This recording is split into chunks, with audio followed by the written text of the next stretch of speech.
अर्थात आमची अवघी दैवी शक्ती आमच्या चरणांमध्ये एकवटलेली आहे आणि ती या पादुकांमध्ये उतरते.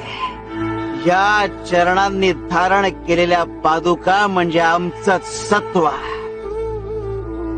तुम्ही या पादुकांवर डोकं ठेवता तेव्हा तो नमस्कार थेट आमच्या हृदयापर्यंत पोहोचतो. ही डावी पादुका, ही शिवस्वरूप आणि ही उजवी पादुका.